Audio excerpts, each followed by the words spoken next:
Cari telespettatori, rieccoci insieme, siamo in diretta con i nostri ospiti, partiamo da loro, quindi ve li presento, poi vedrete come sviluppiamo il tema. Michele Favero, Indipendenza Veneta, ben ritornato qui con noi. Buongiorno a tutti i telespettatori. Grazie. Andrea Jacopini, consulente finanziario, grazie anche a lei. Mauro Favero, imprenditore. Buongiorno a tutti. Grazie. Allora, stavolta cerchiamo di affrontare, come è successo diversi lunedì di seguito, come si può coniugare l'indipendenza, quanto viene propugnato dall'indipendenza veneta, voi più o meno l'avete capito, lo ripeteremo, non preoccupatevi, sul territorio e quindi nella realtà economica, produttiva, imprenditoriale attuale. Perché c'è questo piccolo gap, questo problema ancora di comprensione e poi ci saranno le fasi successive che ci avete chiesto più volte, le affronteremo, cioè cosa si intende fare una volta che si dovesse attuare l'indipendenza, come si va a coniugare, l'hanno ripetuto più o meno, però ci sono dei progetti molto chiari, molto specifici. Per parlare di questo è importante capire la situazione economica, finanziaria che stiamo affrontando. Più volte abbiamo parlato di economia e finanza con diversi esperti, anche questa volta abbiamo un esperto che cercherà di farci capire poi come se può essere una soluzione l'indipendenza del Veneto per sopravvivere, galleggiare, riuscire, emergere, fare qualche cosa di più in un'economia e in una situazione finanziaria di questo genere. Poi vediamo gli imprenditori che concretamente lavorano sul territorio, quali problematiche hanno, cioè lei tra l'altro ha un'attività su più versanti, esatto, più attività, perché da un lato vendita al pubblico, quindi dei negozi, e sa cosa vuol dire, anche le difficoltà di mercato, dall'altra invece un'attività di assistenza a privati, e quindi anche qui c'è un altro aspetto molto importante. Tutte le problematiche delle imprese del commercio lei ha deciso di prendersele, farsene carico ed affrontarle, e quindi vediamo se ravvede in queste proposte, e penso di sì essendo qui presente, però libera considerazione, se sono risolutive di certe dinamiche. Detto questo, però, con Michele Favero affrontiamo anche l'altra questione. Io prendo il giornale, certo. Ho trovato soltanto il Mattino. Adesso non so se nel Gazzettino non ho trovato niente. Sulla tribuna ho visto che c'era, forse allora... sempre stesso gruppo, per cui è sostanzialmente questo. Gruppo. Domani i referendum veneti all'esame della consulta. La Corte Costituzionale si deve pronunciare su indipendenza e autonomia. E quindi mette assieme questi due concetti, creando nuovamente, generando abbastanza confusione. Comunque la Corte ha messo alla discussione l'avvocato Alessio Morosin di Indipendenza Veneta, proprio per dare il là a che cosa? Sostanzialmente ecco, che cosa sta succedendo? C'è una grossa differenza comunque tra la difesa degli avvocati Cacciavillani e adesso mi sfugge il nome, Bertolissi, pardon. Bertolissi. Ecco, e quella di Alessio, perché Alessio non va nel merito, non va contro la Corte Costituzionale a difendere la nostra legge, ma semplicemente va a dire che il diritto all'autodeterminazione non è un diritto anticostituzionale, e cioè non è materia, non è competenza della Corte Costituzionale esprimersi su questo, ma è un diritto antecostituzionale che viene prima della Costituzione ed è un diritto governato dal diritto internazionale. Allora c'è una difesa che è completamente diversa, e cioè di fatto noi diciamo che non è competenza della Corte Costituzionale potersi esprimere su una materia che di fatto non è regolamentata dalla Corte Costituzionale. E lo stesso Mortati, quando fu scritto l'articolo 50, disse che il diritto all'autodeterminazione andrebbe, anzi doveva essere tolto perché materia sovracostituzionale e non di pertinenza del diritto costituzionale. Questa è la grande differenza che Alessio andrà a ribadire anche a Roma nel suo atto di intervento. Allora, leggendo l'articolo che quindi magari molti telespettatori hanno letto, e noi cerchiamo di spiegarlo, perché altrimenti... Sì, l'altro ieri era scritto anche molto male, tra l'altro, che diceva la Corte Costituzionale dice che non ci si può esprimere sul diritto costituzionale, cioè una bufala, infatti... una sciocchezza che, voglio dire, anche il giornalista che scrive dovrebbe essere un po' più attento. Se fanno questo di lavoro, scrivere certe corbellerie va male per tutti, perché la gente poi va in confusione totale. No, ma infatti risultano un po' di difficile interpretare non addetti ai lavori. Per la terza volta da quando esistono le regioni, il Veneto cerca di convocare un referendum autonomista, ma il governo ha impugnato la decisione e la consulta è chiamata a decidere. Allora, anche qui c'è un discorso. Sì. Le strade sono diametralmente opposte. Autonomia va in un senso e l'indipendenza va dall'altro. Anche se la Lega continua a dire con altri gruppi indipendentisti che è propedeutica all'indipendenza. Ho portato il simbolo oggi di indipendenza veneta perché c'è un po' di confusione. Ci sono delle imitazioni squallide in questi ultimi giorni e noi vogliamo distinguere che l'ortodossia dell'indipendenza passa solamente attraverso l'indipendenza veneta, ma non lo dico con arroganza o presunzione, ma è perché se uno va a leggersi anche il testo della legge 16 potrà vedere nella parte illustrativa che dice in modo chiaro e inequivocabile che il tema dell'indipendenza del Veneto è stato portato avanti dal movimento Indipendenza Veneta, parte illustrativa della legge 16. Se qualcuno, oltre a dire tante sciocchezze, magari avesse anche l'accortezza di andarsi a leggere questa legge, allora potrebbe avere chiara la visione di cosa significa indipendenza. L'autonomia passa da Roma, e lo diciamo sempre, è un diritto derivato, e cioè si chiede a questo Parlamento italiano di modificare la Costituzione attuale per dare la stessa autonomia che hanno, che ne so, Trento e Bolzano piuttosto che il Friuli Venezia Giulia. Lei capisce, dottoressa Cognito, che in uno Stato che ha avuto anche la sfrontatezza di aumentare l'IVA sul pellet da riscaldamento, andando così a diminuire ancora il potere di acquisto specialmente di una classe tra le più deboli che è quella degli anziani, questo governo qua, lo lascio anche alla considerazione dei telespettatori, secondo voi potrà mai dare un po' più di autonomia al Veneto? Addirittura il PD, assieme alla Lega, parlano di maggiore autonomia, usano un comparativo. Qual è questo comparativo, visto che di autonomia non ce n'è? E dovrebbe passare attraverso una maggioranza qualificata del Parlamento italiano. Voglio sottolineare che Veneto, Lombardia e Emilia-Romagna assieme non fanno nemmeno il 30% in Parlamento. Allora di cosa stiamo parlando? Autonomia, come diciamo spesso, fa rima con bugia. Diversa invece la strada dell'indipendenza perché passa attraverso il diritto all'autodeterminazione. È un diritto che hanno il potere di esercitare i veneti. Ecco perché non dovrebbe essere impugnata una legge che dovrebbe permettere al popolo veneto di esprimersi, visto che siamo stati aggregati all'Italia nel 1866, quando già si chiamava Regno d'Italia, con un plebiscito truffa. Allora non si vede perché dopo 150 anni, dopo che c'è l'ONU, dopo che c'è la Carta delle Nazioni Unite che permette questo, perché di fatto è scritto anche nelle leggi dell'ONU, nelle leggi che tutti quanti conoscono e va sottolineato che, dato che spesso e volentieri si tende a citare l'articolo 5 dell'unità e indivisibilità dello Stato italiano, è utile ricordare che c'è anche l'articolo 10 che dice che l'ordinamento giuridico italiano si conforma alle norme del diritto internazionale generalmente riconosciute. Allora, se tu accetti queste regole e fai parte dell'ONU, perché il popolo veneto non può esprimersi? Questo noi diciamo, in modo estremamente chiaro. La consulta, domani cosa andrà a fare sostanzialmente, dando parola anche all'avvocato Morosini? Ad ammettere o non ammettere guardi, questi referendum? come dice Alessia, noi non siamo degli sprovveduti, nel 99% dei casi boccerà con qualsiasi legge o leggina che fanno al momento e troveranno le giustificazioni adeguate per dire che non si può fare.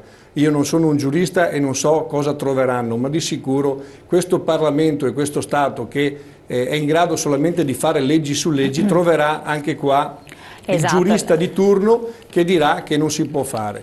Quindi cosa succederà? Ma noi andremo comunque avanti, se i veneti vorranno dare il proprio voto a Indipendenza Veneta, la prima cosa che faranno è riscrivere ancora la legge 16 o modificarla, soprattutto per quanto riguarda la spesa, in quel capitolo di spesa di 14 milioni di euro che noi tra l'altro non abbiamo nemmeno mai visto e sappiamo bene che la Lega l'ha messa in un cassetto e l'ha insabbiata dopo averla a fatica accettata e approvata solamente per il sostegno di Indipendenza Veneta e di 182 comuni del Veneto, questo è da ribadire.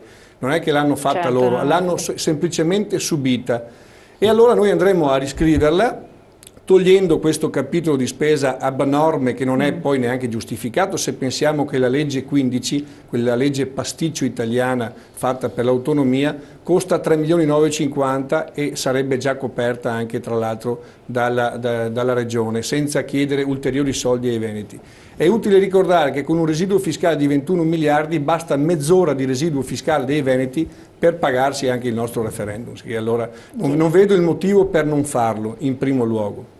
E mi auguro che i veneti, che il popolo veneto finalmente decida di riconsegnare le nostre terre e la nostra gente alla volontà dei veneti, votando indipendenza veneta. Perché votando a destra o a sinistra, sento anche dire ma il voto, sai, il voto a voi è inutile. No, il voto inutile è quello dato alla Lega o ad altri partiti, vabbè, che non sto qui a menzionare, comunque perché fanno parte di quella melassa autonomista che parla sempre di autonomia e che tutti sanno bene non verrà mai concessa. Allora, se vogliamo ancora dire menzogne e dire bugie al popolo veneto, continuiamo a dire che l'autonomia ci sarà, che verrà concessa, eccetera. Lo vediamo, uno Stato che è arrivato ad avere un rapporto debito pubblico-PIL superiore al 135%.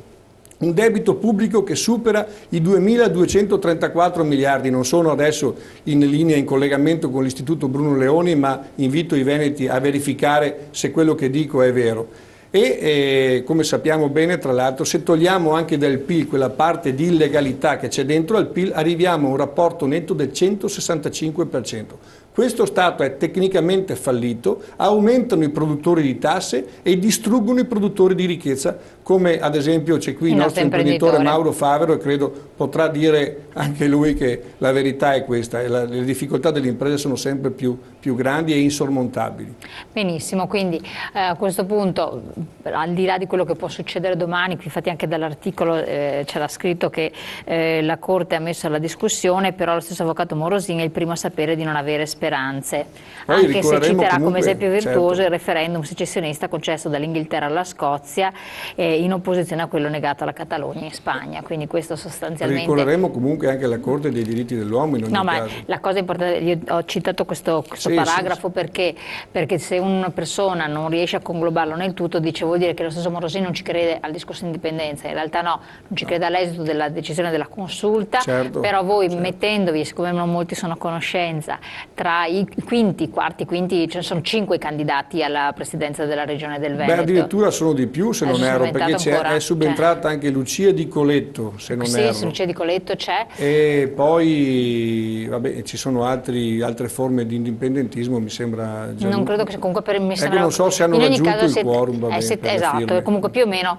questi sono, quindi voi siete tra i candidati alla presidenza della regione. Sì, certo. Quindi questo va bene chiarirlo, perché a volte sembra che siano soltanto in 3-4. No, il nostro candidato, anzi, è quello che incarna proprio la figura del Veneto, se vogliamo, Alessio Morosini, come figura di coerenza, di chiarezza, in modo assoluto, perché è l'unico, uno su 226 tra consiglieri ed ex consiglieri regionali, ad aver rinunciato al vitalizio.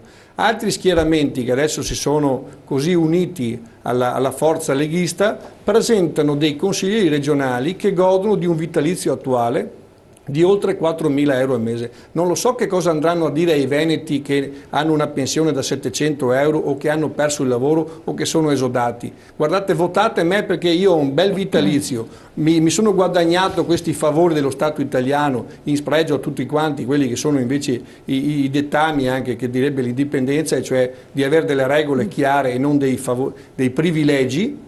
Non so cosa andranno a dire. Noi invece ci teniamo a dire che nel modo con cui abbiamo affrontato 3 anni di indipendenza e di percorso pacifico, democratico e legale, abbiamo sempre mantenuto alti i valori di chiarezza, coerenza e credibilità.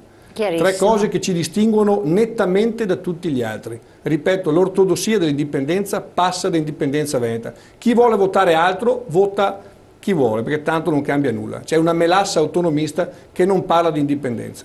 Quindi non ci sono scissioni interne, ma sono altre manifestazioni sostanzialmente diverse. Sì, ma sono manifestazioni diverse. Perché le persone hanno un po' di confusione, sì, per ma quello lo ribadisco. Sostanzialmente, poi l'hanno anche annunciato nella prima conferenza stampa, dicono che passeranno prima per raggiungere l'indipendenza attraverso l'autonomia, cioè autonomia propedeutica all'indipendenza, una grossa bugia, visto che sono 2 percorsi diametralmente opposti. Chiarissimo, dove aggiungere qualcosa a questo riguardo?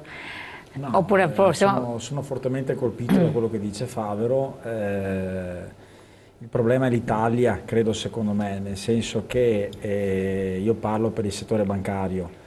Non esiste in questo momento un intervento dell'Italia a favore del risparmiatore, nel senso che il prodotto interno lordo di un paese è basato sui consumi i consumi italiani sono fortemente colpiti dalla pressione fiscale e non esiste in questo momento una fase dell'Italia sull'intervento dell'incentivare i consumi, cioè non esiste un'educazione finanziaria sui risparmiatori italiani. Cioè l'Italia si sta comportando esattamente come in tempi non sospetti, come in tempi prima dell'ingresso dell'Unione Europea. Sappiamo tutti benissimo l'intervento dell'Unione Europea, cioè le regole europee sugli Stati. Oggi i risparmiatori italiani sono terrorizzati dagli scenari futuri, quindi non sanno come spendere i soldi e per non correre rischi stanno fermi, tengono i soldi fermi sui conti correnti. Questo aspetto qui è un aspetto molto importante, nel senso che vediamo l'assenza totale di uno Stato nei confronti dell'educazione finanziaria. L'America ha rilanciato fortemente l'economia lavorando su welfare, cioè sull'economia del lavoro, andando a ridurre quelli che sono i disoccupati. L'Italia è incapace di fare questo. Questo perché? Perché c'è un aspetto importante di fiducia, credo io. Ma anche di fiducia. Purtroppo c'è il rapporto debito pubblico su PIL, cioè il debito pubblico italiano è fortemente pesante sul prodotto interno lordo. L'Italia non può rilanciare un'economia sui consumi proprio perché deve pagare gli interessi sul debito pubblico. Allora io mi sento di supportare Favero su questo dicendo che faccio un'analisi tecnica, cioè l'Italia cosa sta facendo su tutto questo scenario, cioè cosa sta facendo oggi sugli imprenditori che si sono suicidati, cosa sta facendo per rilanciare un'economia, cosa sta facendo per educare i risparmiatori a dedicare denaro ai consumi. Questa è l'analisi che faccio io, certo, è un'analisi tecnica. Assolutamente, però c'è anche una questione che il consumatore, il cittadino, se non ha delle garanzie, l'imprenditore, se non ha certezza di leggi, normative, provvedimenti o cose, di tasse, di tutto quel che vuoi, difficilmente si butta sui consumi. Esatto. È quello il fatto. E siccome lì abbiamo un'instabilità generale ormai nota nel nostro paese, perché in altri paesi non è così, inutile che ci facciano credere che tutto il mondo è il nostro paese. Il nostro paese è così, in altri no, perché adesso dopo la Spagna sta andando avanti, inutile raccontarselo, eccetera, il mondo corre. Tutti noi cittadini siamo terrorizzati, non vediamo il domani, nessuno vede il domani, non vede certezza neanche della pensione, ma per carità del lavoro del giorno dopo. Perché? Perché purtroppo siamo stati bastonati da questi fatti recenti di questi anni che hanno ammazzato, a parte fisicamente alcuni imprenditori, ma hanno ammazzato l'economia. Per cui il consumo non si muove, intanto che non succede qualche cosa che ti dà maggior tranquillità. Io parlo tante volte con famiglie e con figli, ma penso che certo. Uno dice sì, io devo pensare che mio figlio forse lo vorrei mandare a far studiare un domani. E come fai? Mi rilaccio proprio la butto. Nel discorso, sono tornato da pochissimo a una visita in un'azienda in Germania, la Wolf in Germania, che è un'azienda a livello internazionale, e sono rimasto colpito da quanto investono nei giovani. Loro, un po' per obbligo, per legge. Cosa vuol dire investono nei giovani? Arrivo. Per legge devono fare, mi sembra, 3 settimane all'interno di stage all'interno di un'azienda. Loro hanno a disposizione un'area di questa azienda dove vengono affiancati a degli operai e insegnano a loro a lavorare. In quella settimana c'erano ragazze prima, seconda e terza media. Io sono rimasto letteralmente sbalordito dal tipo di investimento che fanno nei loro giovani. Poi mi parlava proprio uno dei manager di questa grossa azienda che l'80-90% viene assunto direttamente, e quindi loro tendono molto a crescere, tendono molto a investire nel futuro, perché alla fine qua in Italia questo tipo di cose non ci sono. Loro fanno 6 settimane di vacanze all'anno e noi ne facciamo 3 mesi abbondanti, quindi anche lì preferiscono fare stage, preferiscono continuare questa preparazione invece di interrompere completamente per 3 mesi, che sono troppi. Certo, Diluiscono le vacanze, a Pasqua fanno 2 settimane, poi altre 2 settimane a Natale, e fanno lavorare più ragazzi anche in azienda, quindi è una cosa secondo me basilare, perché uno che fa una settimana di qua, fa una settimana di là, poi capisce meglio anche cosa vuole fare. Assolutamente. E non si trova a 18 anni e entrare che non sa neanche cosa vuol dire mondo del lavoro. Che non sa neanche cosa vuol dire, assolutamente. Lì le ragazze lavoravano in un'azienda che fa caldaie, quindi stiamo parlando di un mondo che qui non c'è neanche l'idea. Non c'è neanche l'idea. Sono andato a fare un giro alla sera a Monaco e sto passeggiando. C'è un negozio di ristrutturazione di una marca di telefonia, entro dentro con la testa, guardo, c'era una ragazza che stava facendo un lavoro completamente maschile, quindi stava finendo delle cose di legno tra l'altro. E qui non esiste qua in Italia il concetto che una donna faccia quel tipo di lavoro, quindi sono avanti anche sotto questo aspetto. Noi ci siamo limitati diamo noi le categorie. Quindi dobbiamo fare anche là un passo avanti. Torniamo su questi argomenti, poi do la parola anche a lei per quello che riguarda la situazione economica da inquadrare, anche se viene un po' di mal di stomaco pensarci, no? Perché di fatto è così. Pubblicità, pochi secondi.